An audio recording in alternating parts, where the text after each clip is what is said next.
Welcome back.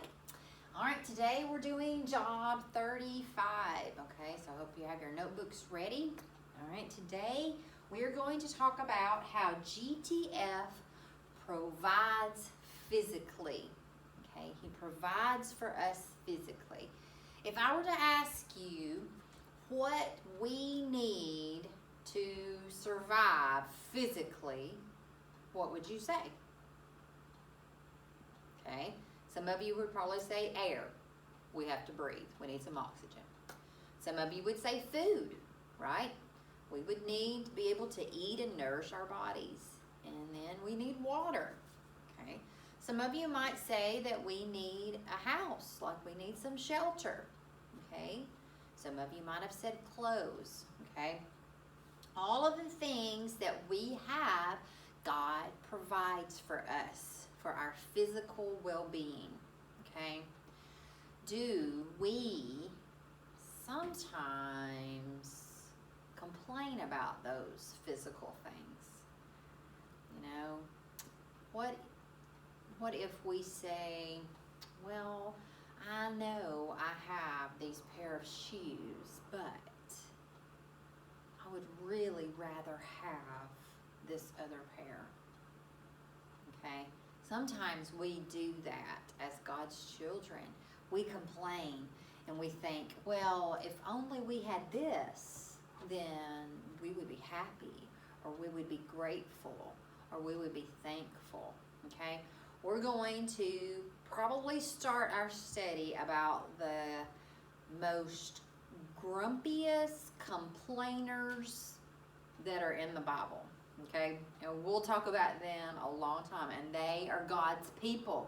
They're the Israelites, okay?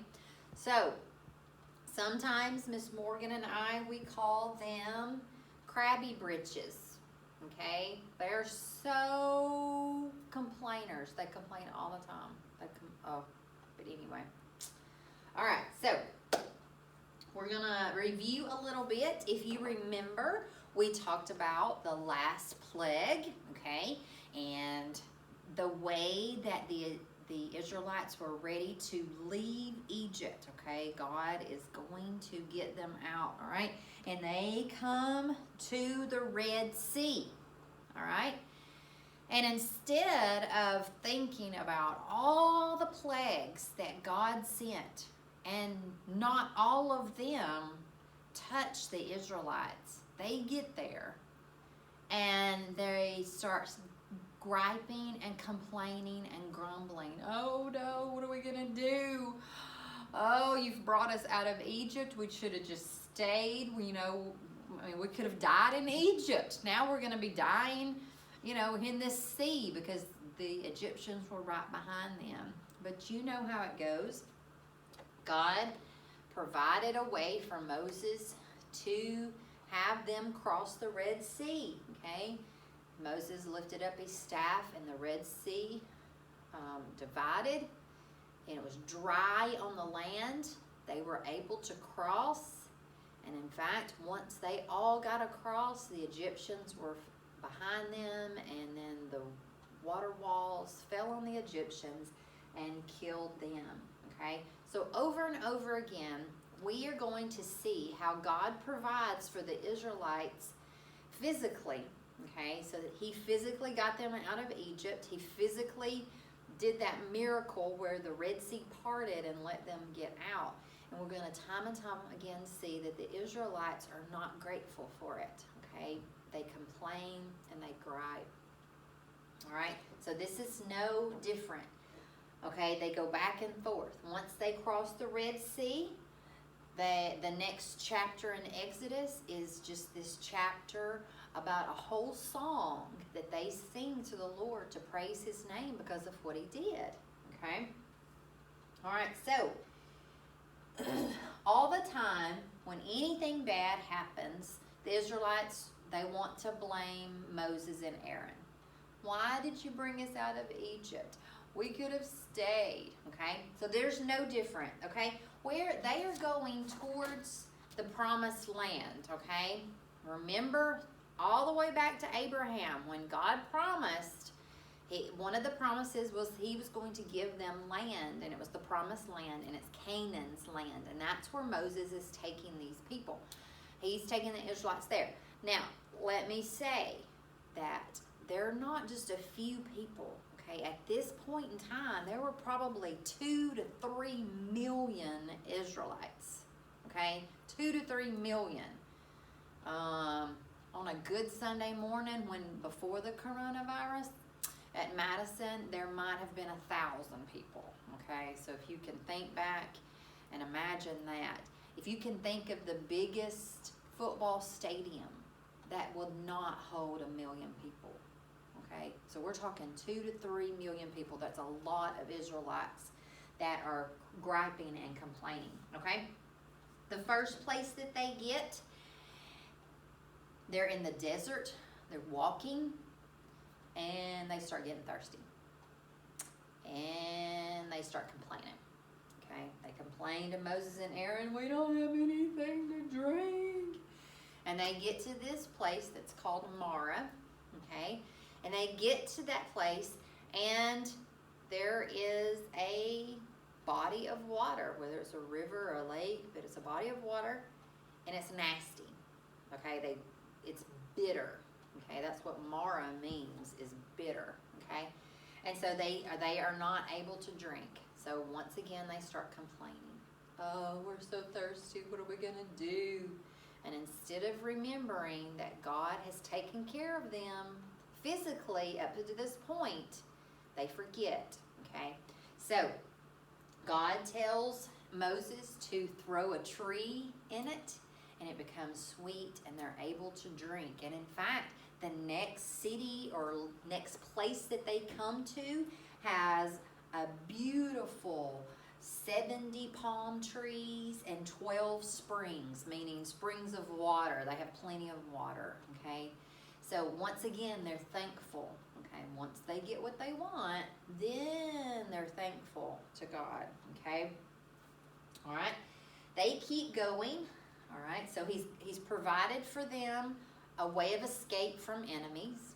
He has provided for them water, okay? So now they get hungry.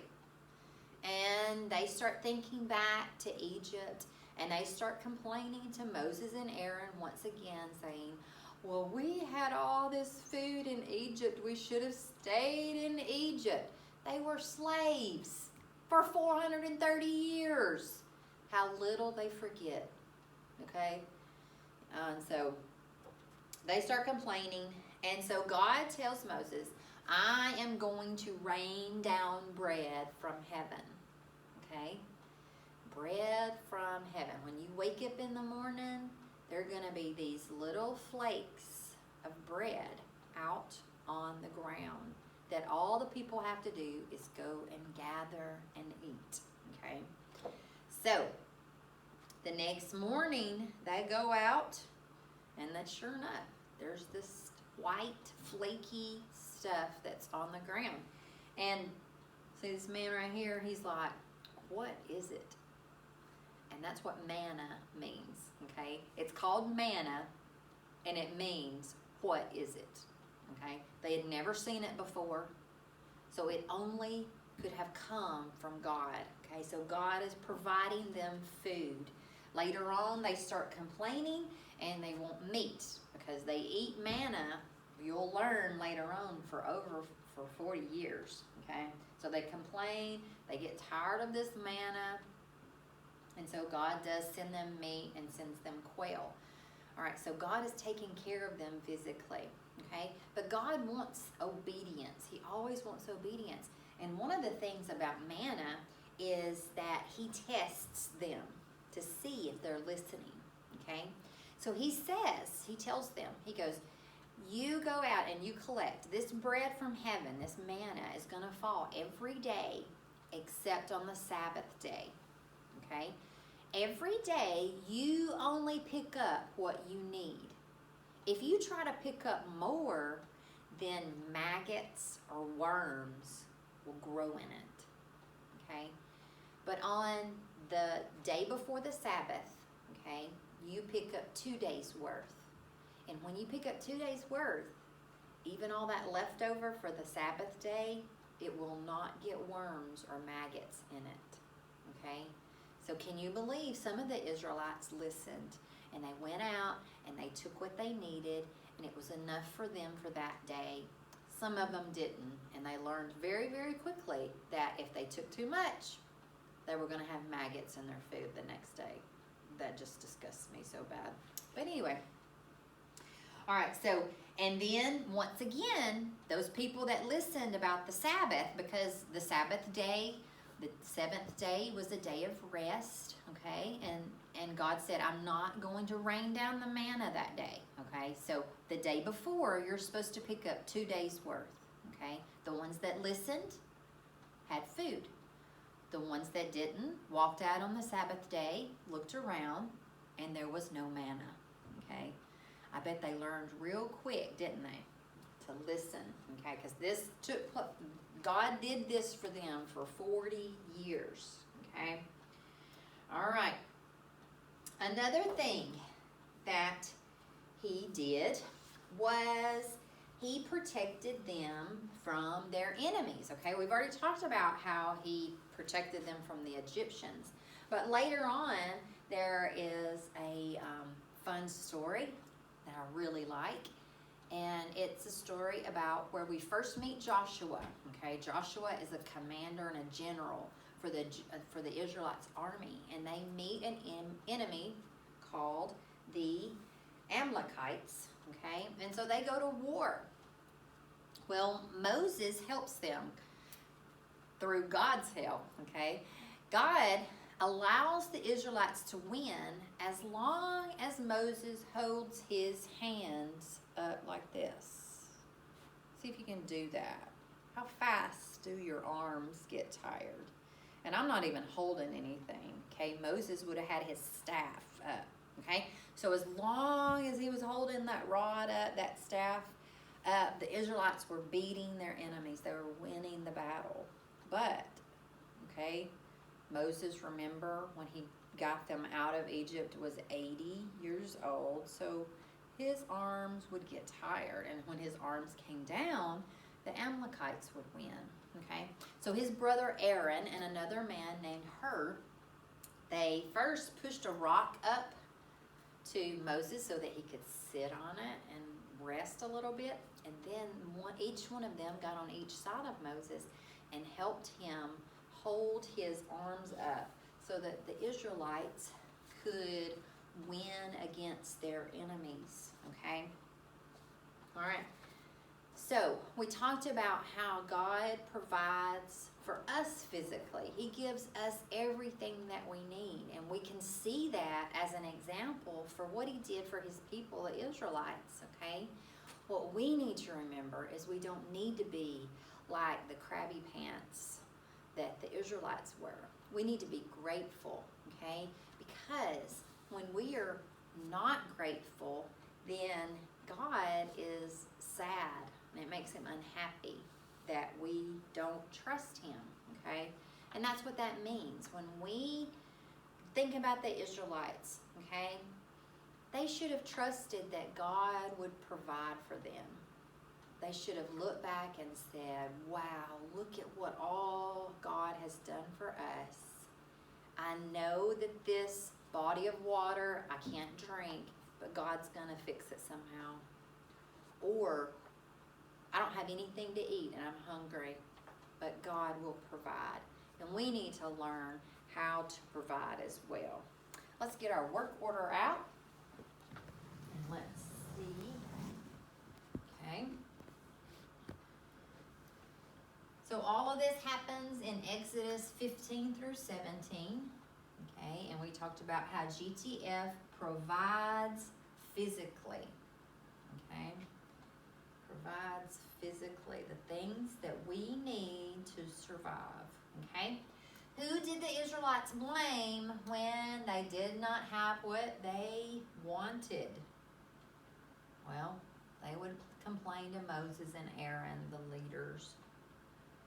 How did God provide for the physical needs of the Israelites? Okay, so what did we talk about? We talked about the manna. He gave them the food. the manna and quail. He gave them water on more than one occasion. I only told you one tonight or today. And we talked about how they had victory over their enemies, the Egyptians and the Amalekites. And there are other enemies that they run into, and God always helps them. What does manna mean? Okay, if you remember that picture I showed you, and that man is puzzled looking at this stuff, it literally means, what is it? They had never seen it before. They named it, what is it? Okay, which is translated manna. Why does GTF provide our physical needs? Well, we really didn't talk about that, but it's pretty easy, right? Why does he do that? He loves us, okay? Just like your mom and dad provide things for you physically. They buy your clothes, they buy your food, they fix you something to eat, okay? That's because they love you. And our God in heaven is no different. He loves us, and so he provides for us. Why do we complain about what God has provided for us? Well, sometimes we can be those crabby pants, can't we? Okay? Because we are selfish, okay? Lots of times we are not satisfied with what we have, so we're ungrateful. And lots of times we don't trust what God will do for us. And so how does GTF feel when we complain or we do not trust him? Well, it makes him sad and unhappy, okay? And this is actually a very sinful attitude that we have to work on. And remember that in any kind of sin, God punishes sin. And we will see that in the lives of the Israelites as well later on, okay?